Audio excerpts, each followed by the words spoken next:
వర్గీకరణకు చట్టబద్ధత కల్పించాలని సంకల్పంతో చిత్తశుద్ధితో దేశంలో ఏ ముఖ్యమంత్రి సాహసం చేయని పరిస్థితులలో ఏ రాష్ట్ర ప్రభుత్వం ముందుకు రాని పరిస్థితులలో భారతదేశంలోనే మొట్టమొదటిసారిగా సుప్రీంకోర్టు తీర్పును అమలు చేస్తూ వర్గీకరణకు చట్టబద్ధత కల్పించిన మన ముఖ్యమంత్రి రేవంత్ రెడ్డి గారికి గట్టిగా చప్పట్లతో అభినందన తెలియజేయాలి. చాలా చాలా చాలా చాలా ధన్యవాదాలు ముఖ్యమంత్రి గారు. మీరు వర్గీకరణకు చట్టబద్ధత కల్పిస్తూ మీరు ప్రకటన చేసిన తర్వాత మీరు ఏ రకమైన రాజకీయ ఒత్తిడిని ఎదుర్కొన్నారో మాకు తెలుసు. నేను చాలా దగ్గరగా చూశాను. మీరెందుకు మీ రాష్ట్రంలోనే తొందరపడి ప్రకటన చేస్తున్నారు? ఇది మొత్తం భారతదేశానికి సంబంధించిన అంశం. దీని ప్రభావం అన్ని రాష్ట్రాల మీద ఉంటుంది. మీరు తొందరపడి ప్రకటన చేస్తున్నారు అని చెప్పి అనేక మంది వారిపైన ఒత్తిడి తీసుకువచ్చినా ఇది న్యాయమైన చట్టబద్ధమైన 30 సంవత్సరాలుగా నలుగుతున్న ఒక సమస్య. దీనికి పరిష్కారం తప్పకుండా కనుగొనాలి.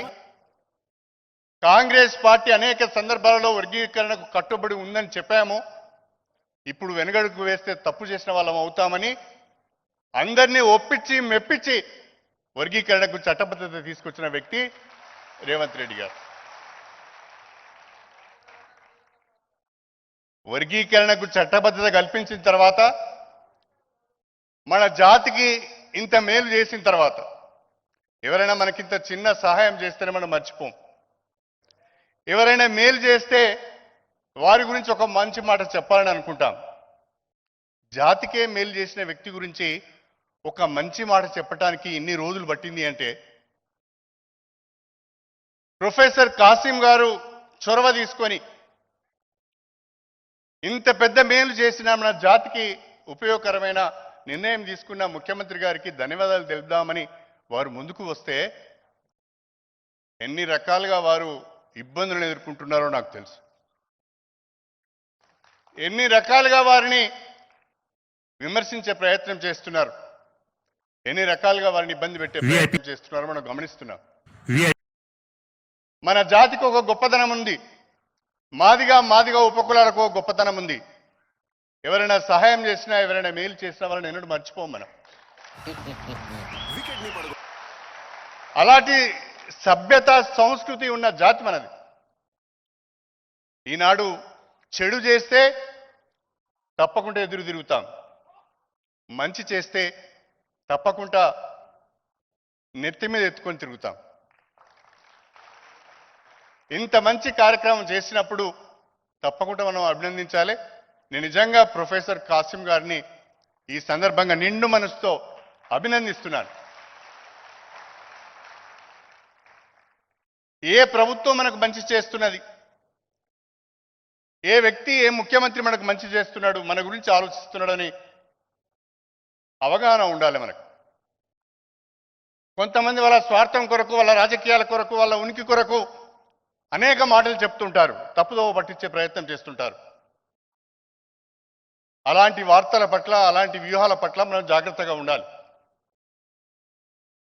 ముఖ్యమంత్రి గారు విద్యాశాఖ నడుపుతున్నారు, విద్యాశాఖకు మంత్రిగా ఉన్నారు. ఇవాళ దేశంలో ఎక్కడ లేని విధంగా మన తెలంగాణ రాష్ట్రంలో ఇంటిగ్రేటెడ్ రెసిడెన్షియల్ స్కూల్స్, ఒక్కొక్క కాంప్లెక్స్లో 4 రెసిడెన్షియల్ స్కూల్స్, దాదాపు 2400 మంది చదువుకునే విధంగా షెడ్యూల్ కులాలు, షెడ్యూల్ తెగలు, మైనార్టీలు, వెనుకబడిన తరగతులకు సంబంధించిన బిడ్డలు కార్పొరేట్ స్థాయిలో విద్యను అందించే విధంగా వారు ప్రయత్నం చేస్తున్నందుకు నిజంగా మనం మనసారా అభినందించవలసిన అవసరం ఉన్నది.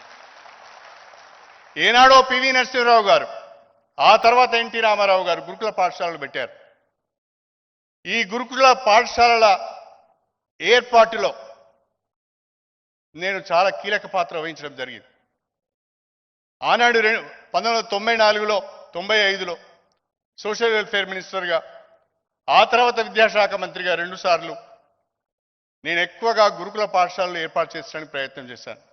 నేను ముఖ్యమంత్రి గారికి ఒకే ఒక విజ్ఞప్తి చేస్తున్నాను. మనది ప్రజాప్రభుత్వం. ప్రజాప్రభుత్వంలో పేద వర్గాల యొక్క సంక్షేమం పైన దృష్టి పెట్టవలసిన అవసరం ఉంటుంది. పేద వర్గాలకు కావాల్సింది ఏంటి? పేద వర్గాలకు కావాల్సింది విద్య, వైద్యము, ఉపాధి, సంక్షేమం. ఈ 4 అంశాలపైన ప్రభుత్వం దృష్టి పెడితే తప్పకుండా మేమందరం కూడా డాక్టర్ బిఆర్ అంబేద్కర్ అందించిన రిజర్వేషన్, మీరు అందించిన వర్గీకరణను ఆసరా చేసుకొని ముందుకు వెళ్ళటానికి అవకాశం ఉంటుంది అని చెప్పి నేను ఈ సందర్భంగా తెలియజేస్తున్నాను. నేను ఒక చిన్న విషయం చెప్తాను మీ దృష్టికి. ఒక చిన్న రిఫార్మ్, ₹1 ఖర్చు లేకుండా చేసిన ఒక చిన్న రిఫార్మ్ ఏంటి అంటే, నేను విద్యాశాఖ మంత్రిగా ఉన్నప్పుడు, కేంద్రంలో ప్రకాష్ జవదేకర్ గారు హెచ్ఆర్డి మినిస్టర్గా ఉన్నప్పుడు దేశంలో బాలికల విద్య పైన ఒక కమిటీ వేశారు. దానికి ఆయన ఎందుకో కానీ నన్ను చైర్మన్ చేశారు. ఆ సందర్భంగా నేను రాష్ట్రాలు తిరిగి వచ్చి వారికి ఒక నివేదిక ఇచ్చాను. కస్తూర్బా గాంధీ బాలికా విద్యాలయాలు 6, 7, 8 తరగతులకే పరిమితమైనాయి.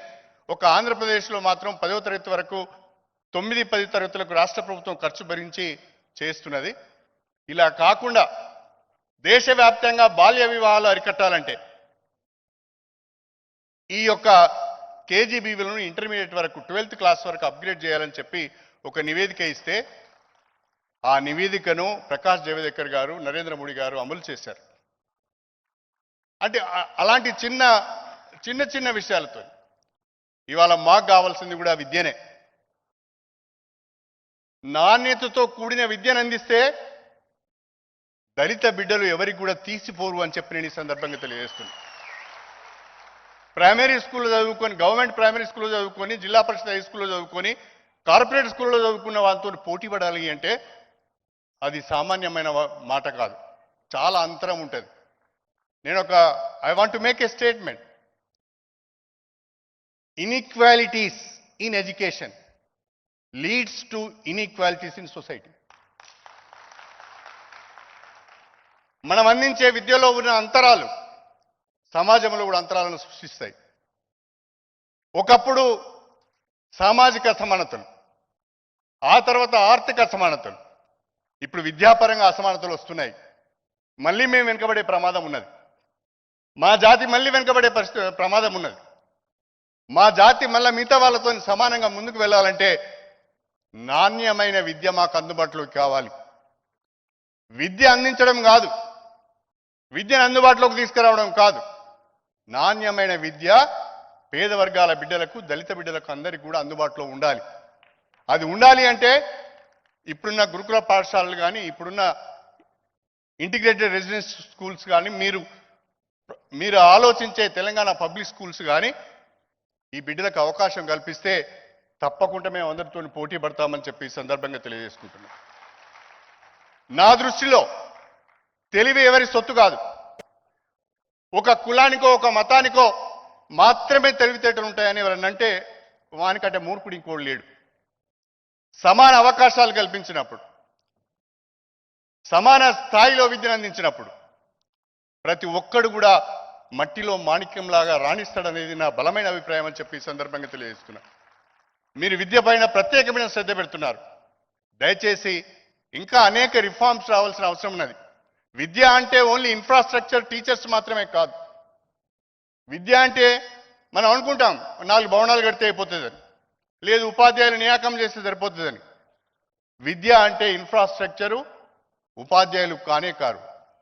విద్య అంటే విద్యార్థులు, వాళ్ళ తల్లిదండ్రులు, ప్రభుత్వము, ఉపాధ్యాయులు, వీళ్ళంతా స్టేక్ హోల్డర్స్. వీళ్ళందరి యొక్క అభిప్రాయాల మేరకు మనం విద్యారంగాన్ని ప్రక్షాళన చేయవలసిన అవసరం ఉంది అని చెప్పి నేను ఈ సందర్భంగా తెలియజేసుకుంటూ, నాకు పరిపూర్ణమైన నమ్మకం ఉన్నది.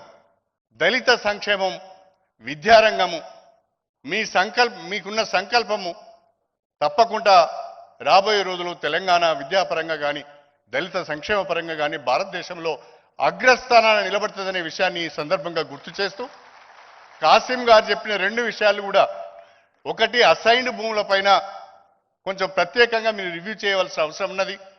అసైన్డ్ భూములకు ఇంతవరకు పట్టాలు ఇవ్వడం లేదు, వాళ్ళు అమ్ముకోవడానికి కూడా అవకాశాలు రావడం లేదు. రెండవది లీడ్ క్యాప్ విషయంలో భూములన్నీ కూడా అన్యాక్రాంతమవుతున్నాయి.